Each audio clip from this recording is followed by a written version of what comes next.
తమిళ నటుడు దళపతి Vijay cinema theatres లోకి వస్తోందంటే చాలు అభిమానుల్లో విపరీతమైన సందడి మొదలవుతుంది.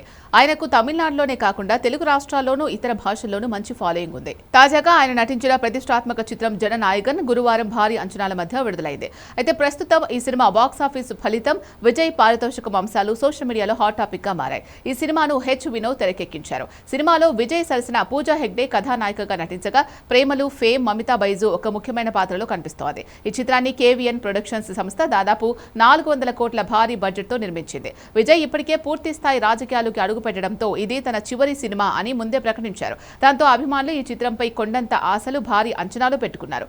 ఎన్నో అంచనాల మధ్య విడుదలై తొలి రోజే థియేటర్ల వద్ద విపరీతమైన రష్ చూసినప్పటికీ టాక్ విషయంలో మాత్రం ఈ సినిమా కాస్త వెనుకబడింది.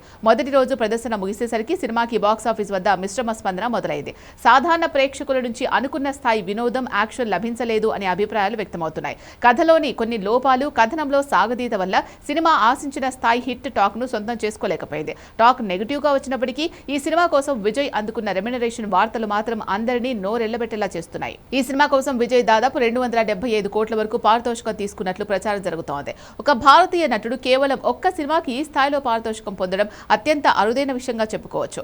సినిమా బాక్సాఫీస్ టాక్ తో సంబంధం లేకుండా విజయ్ స్టార్డమ్ ఏ స్థాయిలో ఉందో ఈ భారీ పారితోషికమే నిరూపిస్తోంది. దాదాపు 400 కోట్ల బడ్జెట్ తో తయారైన ఈ సినిమా సేఫ్ జోన్ లోకి వెళ్లాలంటే థియేటర్స్ వద్ద భారీ వసూళ్లు రాబట్టాల్సి ఉంది. సాధారణంగా విజయ్ సినిమాలకు మొదట్లో నెగిటివ్ టాక్ వచ్చినా ఆయన క్రేజ్ వల్ల బాక్సాఫీస్ వద్ద మంచి వసూళ్లు సాధించిన సందర్భాలు ఉన్నాయి. మరి విజయ్ నటించిన ఈ చివరి చిత్రం అనే సెంటిమెంట్ ప్రేక్షకులను థియేటర్స్ కు రప్పిస్తుందో లేదో, థియేట్రికల్ రన్ ముగిసే వరకు ఎలాంటి రికార్డులను సాధిస్తుందో వేచి చూడాలి.